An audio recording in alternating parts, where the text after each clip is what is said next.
back out across from you. Uh-huh. And Oh, wow, okay. on the back side of it is a big cavity where the birds have been in there and tearing out Really? there. And I told Nesting? John, I go, that's a liability. Yeah, that thing fall Got to down get and... it off there. So I stuck it on here. I just got to pick this up about 3 or 4 links. Yeah, that looks good. That works. People seem to be comfortable with Yeah, it. I So. like it. I was sitting in it the other night. It's pretty Yeah.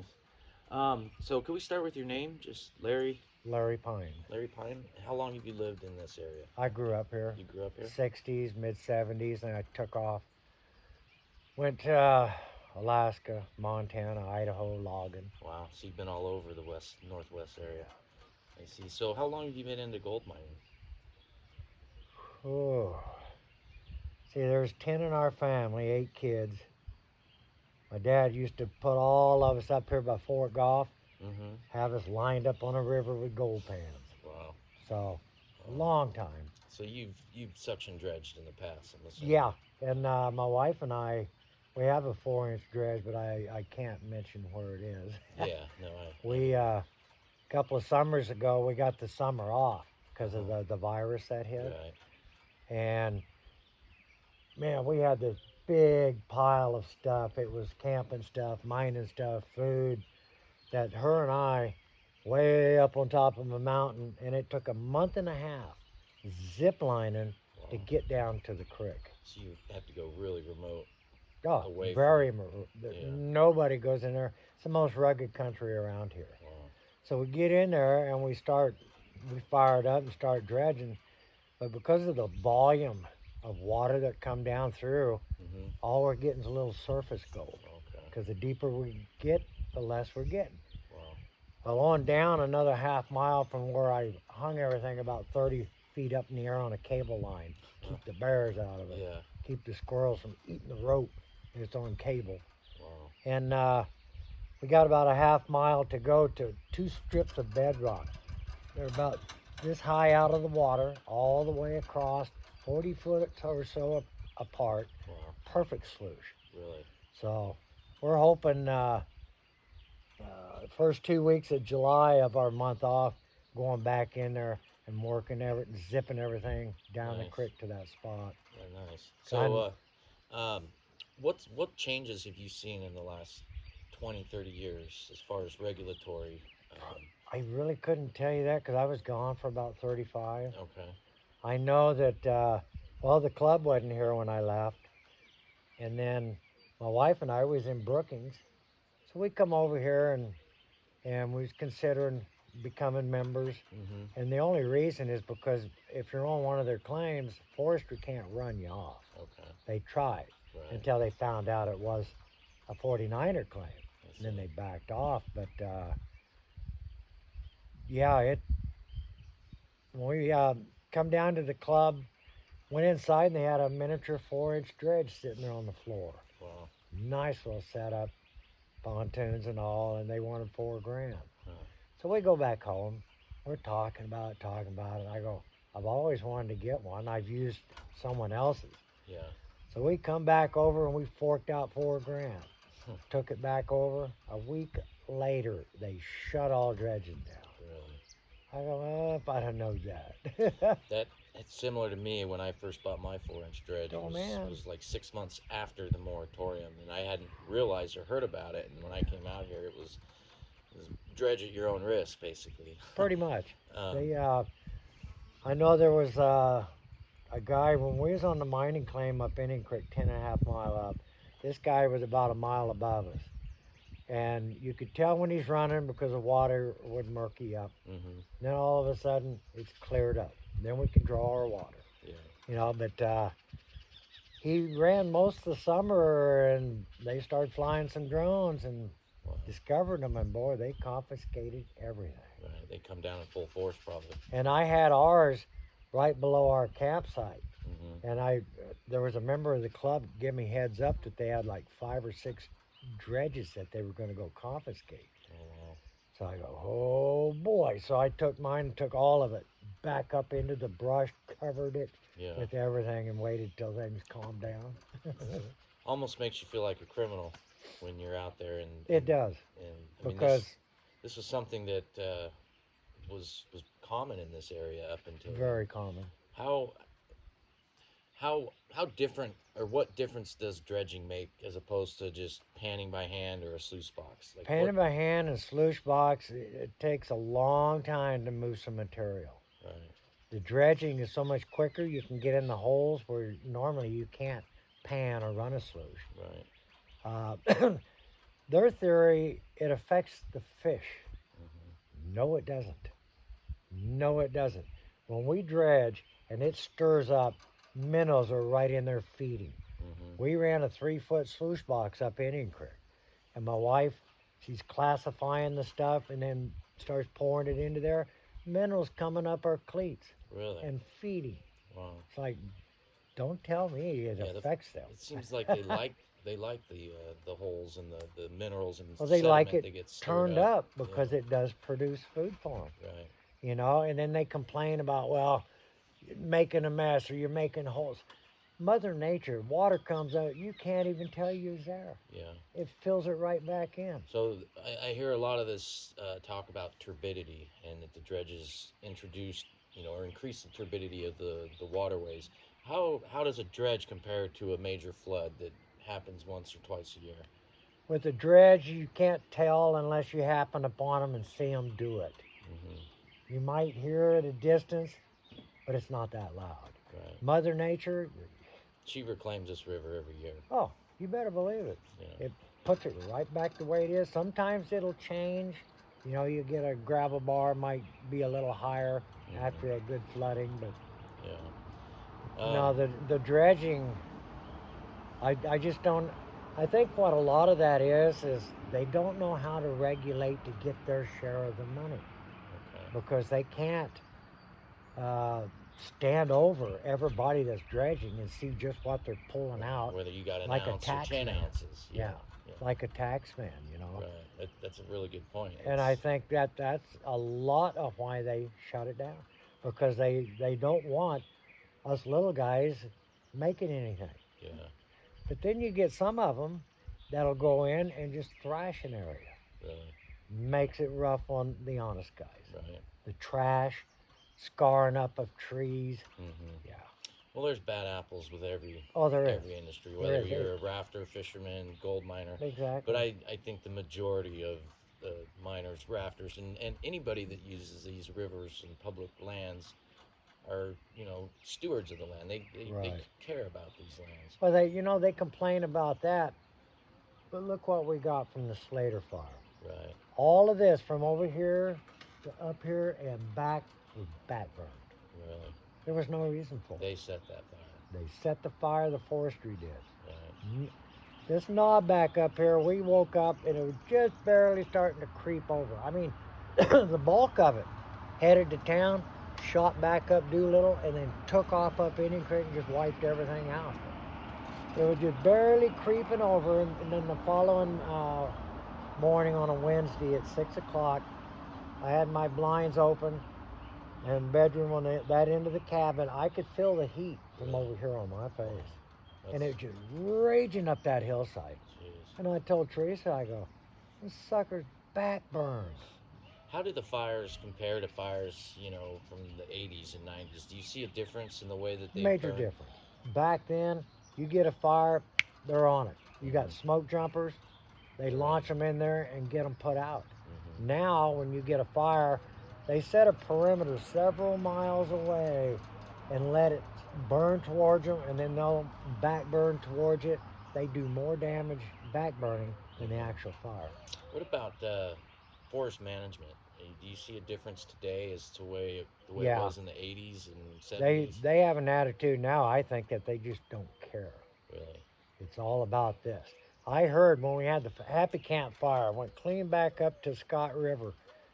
This was 6-7 years ago or so. Okay. I think I was here for that. And I heard that they had to let that burn at least 100,000 acres before they could get their funding the next year. Oh, wow.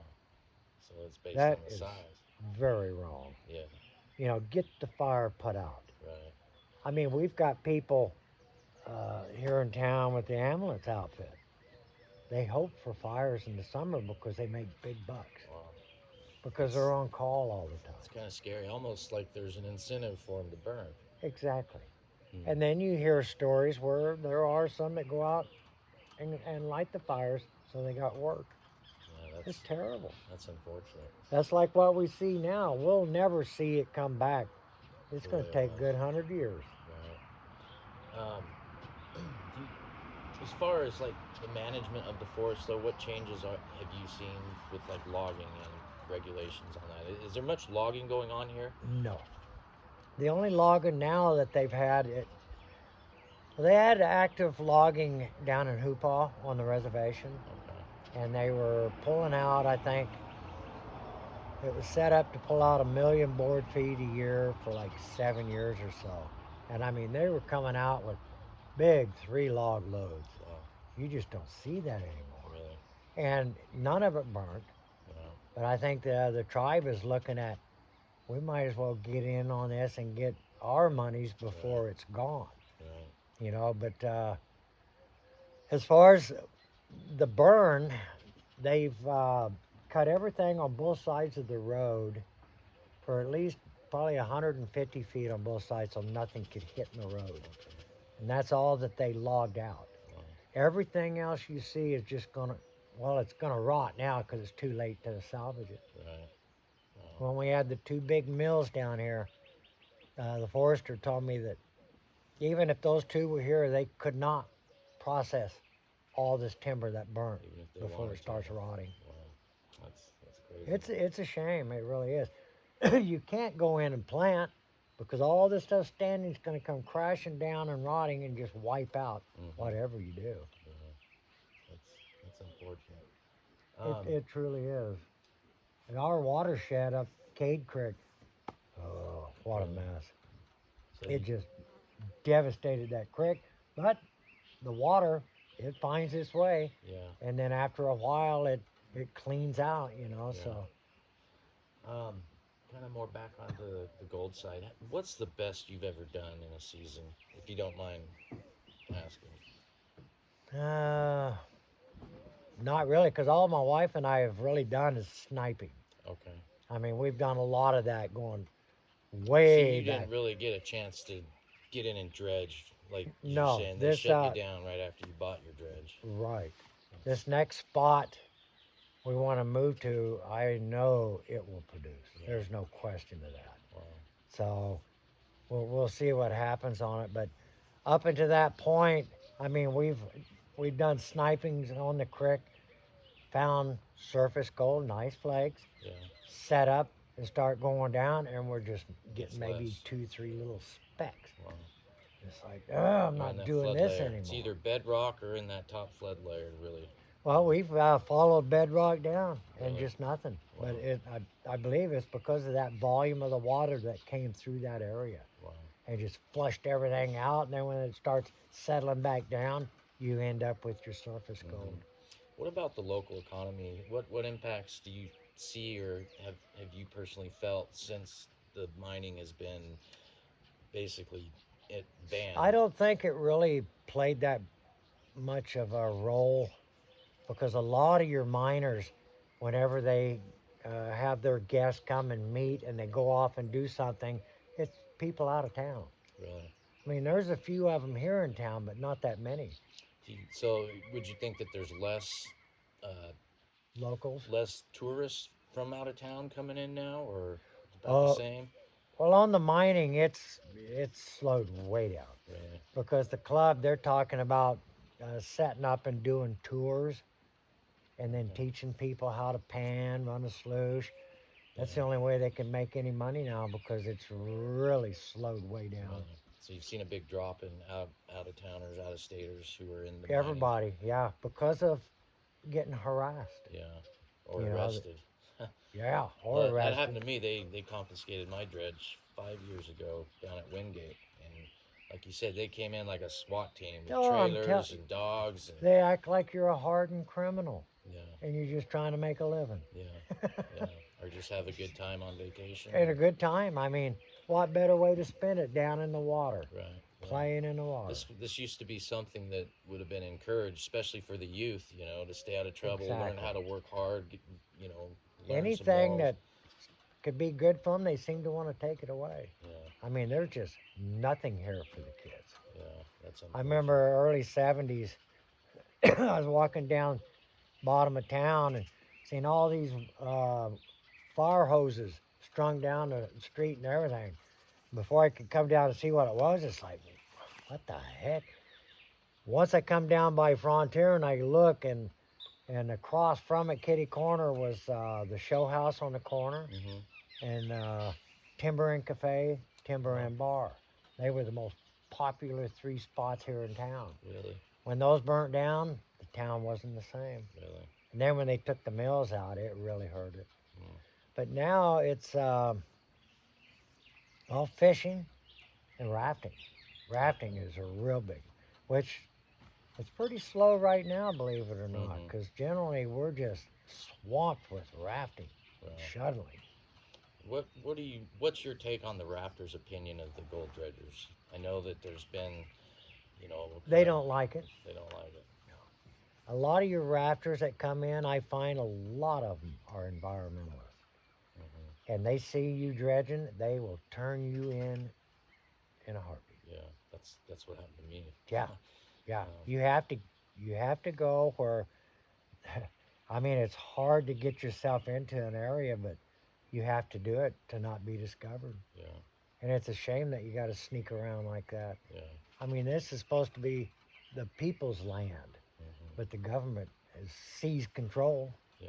And What are it- your opinions on the government regulation that in the last even 5 years, as far as adding to it? It seems like every year there's a new rule, new law that. Yeah, they tell you, well, this is what you can do, and these are what you can't do. So you go and set up to do what they say, and they see that you're accomplishing that, and then they take it away. Right. That's like at Wingate. Yeah. The club, they said no motorized suction dredging. Okay. They ran a cable across the river, PVC pipe across and back up this canyon, Mm-hmm. gravity fed suction dredging. Right. They discovered that and shut them down. It's like you're damned if you do. Huh? Well, they say it's disturbing the fish. Yeah. It's It's unfortunate. that's I had their a pipeline up Oak Flat Creek that summer too, and it's the same thing. The Forest Service came down and the game and fish. And, Oh man. yeah, they said, well, you can't use any water going over this. And so it flows down the creek anyway, And then it was the minnows. I had to have an approved screen on the suction or on the intake that their biologist had to approve, and then it was a plan of operation and an impact Oh, statement. And by the end of the summer, I was looking at thousands of dollars just to get approval for them and Yeah, do to it the way save they the want. little minnows that it doesn't even Yeah, bother them. I mean it's a straight shot. If anything, you're helping them get down to the river. Last time we shut our dredge down, I walk up to it and I had to hurry up and pick the minnows out of our sluice because there was no water left, so I Yeah. get them back into the water. Yeah. No, they're nosy. They're in there, and for the most part, they're feeding. Right. You take that away, and all they got's the blue heron coming along and grabbing them. Mhm. Yeah, that's probably more of a threat to the minnows than any gold Oh, miner.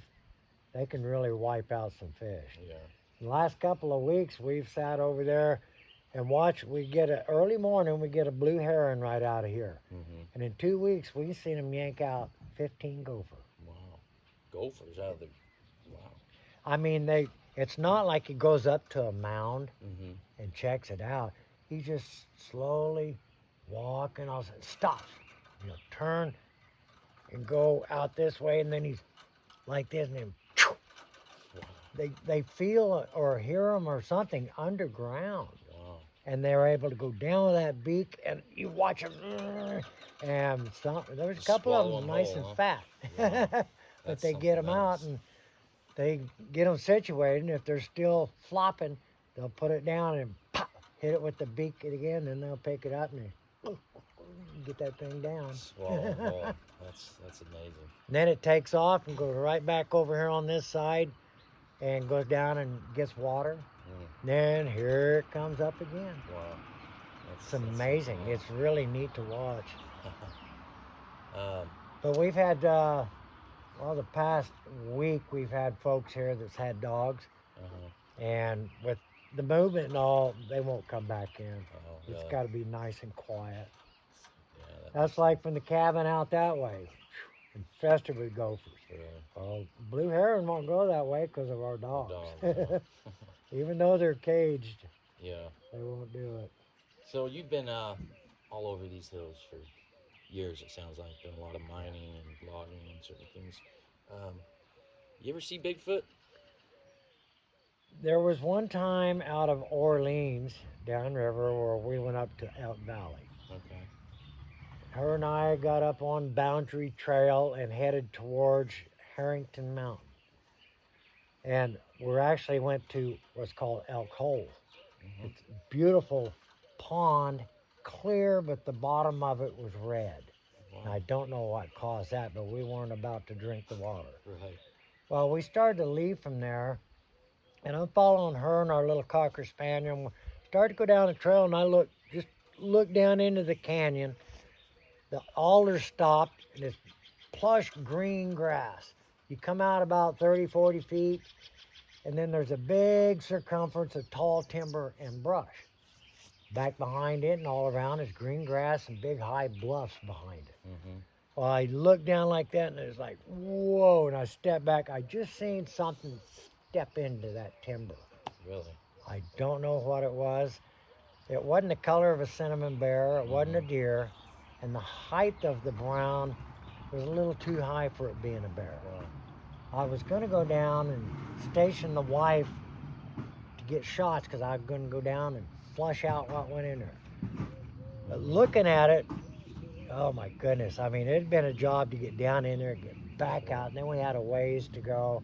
So I thought, well, whatever you are, you get to stay. Yeah, you got away this time. Now, it was in Brookings about 7, 8 years ago, and off of 199 Redwood Highway, we went up to, we're going to see how far we could get up to Sanger Lake. It was 15 mile up. Okay. So we only made it 6 miles because of patches of snow that was a good foot deep. Wow.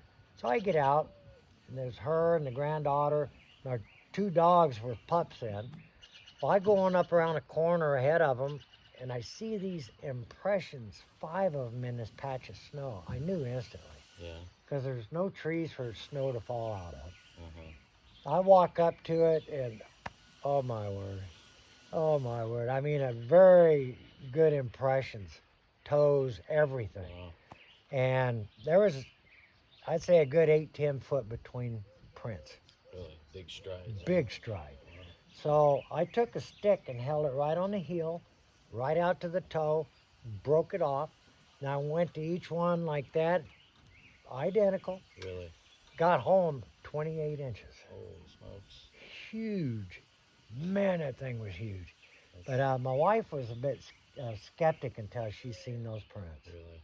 She's like, this is And then something back to up on this. Indian Creek, we were 10 and a half mile up on the mining climb. I walk out to the parking area, and I start to walk back into the reprov where our camp was set up. And the wife goes, "Did you hear that?" I go, "Yeah, I did." Across the creek up on the mountain in the timber was 2 distinct knocks. Really. So I had this wooden dowel. And right out from the camp was a small pine tree I like to whack on. Hmm. So I whacked 2, best 2 I ever done. Really. So about 3 hours later, put it an hour after dark, was they're sitting around a fire, and I'm standing there. And about from here to this spigot right there, Uh-huh. right across the creek, Oh, wow. a loud, deep, gurgly growl. Really.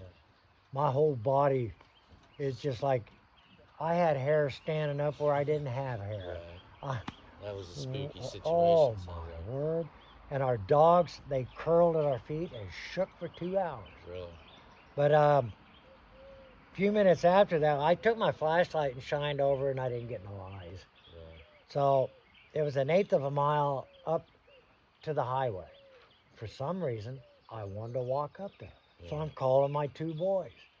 I go, come on, come on. I'm almost on my hands and knees begging them. So they come out a little bit, and I beg them to go a little further, beg them to go a little further. Yeah. So I go up around this corner, and I look, and they're with me. I said, okay, they'll stay with me. So I go on up onto the highway, and my dogs aren't there. It's boy. like Turkeys. So much for having my back. Jeez. And I go, man, don't let me see a big shadow standing in front of me on the way back. Oh. Yeah, that would be something else. Yeah. And, I scratched my head on that one. I asked myself, why did I do that? But I think it was to show I wasn't scared, I see. because if I see one, I'm taking off because I want to get pictures. Right. Yeah. I want to get pictures. You want to see it. But we've had the growl, we had the footprints, we've had the knocks. Hmm. Now I just need to see them. Yeah. And in this kind of country, that's tough. As thick as these woods are, I mean, Yeah, you don't go out there and look for him. You go out there, he'll come to you. I see. All you got to do is a couple of knocks and just wait Mhm. 3-4 hours. If Wow. there's nothing, do a couple more. Eventually, you're going to get a response of one that happened to pick up on it. Mhm. That's Yeah, something it's else. it's almost. I mean, to spot one would be like winning the big lottery. Right. Your chances are really slim. Yeah. But it's there. They're there. Yeah. They're there. You might think they're not, but they are. I've gone out at different times. We'd be going along, and I'd stop and just feel this body rush come over me, and I'd tell my wife, I go, he's around. I can feel it. Yeah. Wow. Yeah, That's because something I else. don't go out there to try and psych myself. I just go out there because I love the outdoors, and I'm looking, listening, hoping to maybe find some prints or whatever. Yeah. Then all of a sudden, you get a major body rush, Wow. and it's like, whoa, There's something they're going they're on there. near. I'm not gonna go try to find them. If Yeah. he wants us to know, he will. It's Um. like with the growl. I really thought I was gonna have something come flying into the camp, Yeah. but it didn't. It Didn't. did that one growl and then left. Wow. And I think he was discouraged, disappointed to come down and find it wasn't one of his comrades. It was us. Maybe. And that's when we got the growl. Do you think that's how they would communicate over long distance? Maybe is with the knocks or. The knocks, most definitely. Now, back east, I hear that there's yelps, or loud screams or yells. Mhm. I've never heard nothing like that out here. Really? Never. And it could be because of all the mountain range. Right. But you go and do a couple of good knocks, Wow. which I've always questioned, how do you know they're using wood? Nobody knows what they use Mhm. to do the knock. We just assume it's wood. Yeah. Interesting. But I know when I knock back, it got his attention. Wow. And there's been other times where I'd knock, and sometimes it's 2-3 days Really? of knocking a few times in the evening before you actually get a response back. Wow. And then that would be it. If they came in close, you didn't know it. Right. They kept their distance. But Yeah. another. This is about 4 months ago. You know where Dillon Creek is? Yes. Okay. I was going to hike in on Dillon Creek Trail. It's about 6 mile in and hits the North Fork of Dillon. Okay. So I told my son, he's 46, and his friend Aaron. They both wanted to go with me because they wanted to do some steelhead fishing. Okay. So I go, okay, I'm going to go in, hit the North Fork, go up half-mile up to Bigfoot Hole, and then I want to go beyond that and check out this other hole for mining. Yeah. And they go, on the way in, we go about a mile and a half, and here's about a 150-pound black bear, very top of this oak, right off really? the trail. Didn't think much of it, It's seen us, starts coming down, and I walk, oh shoot, about from here to the tree. And it comes right down and off in the canyon it went. Wow. We go about the same distance, about a 250-pounder. Really? Very top of this oak. There, huh? Somebody goes, well, after acorns. And I go, no, because if they try, they're going to fall out of that tree because they were in the very top. Very tip top. Couldn't go any further. Seen us, scurry down in the canyon. Wow. About the same distance, and there was about a 100-pounder. Wow. So my guard's already up. Yeah. After the second one, I go, something come through here big. Yeah. Hit the North Fork. They go, we're going to wait around here and tie up some little row balls. I go, okay, I'll go on up to Bigfoot Hole. So I go up there, and come up on top. It's about a 20-foot waterfall coming off. I'm looking around, scoping things, and come back down to the bottom and sit on a log and have a snack, take a picture of the hole. I go, they should have been here. So I head back down. I go about halfway. Here they come across the creek. I could tell by looking at them. Yeah. Something happened. Wow. They go, did you hear the commotion? And I go, I didn't hear nothing. Because when I left, I'm always looking and listening, just in case.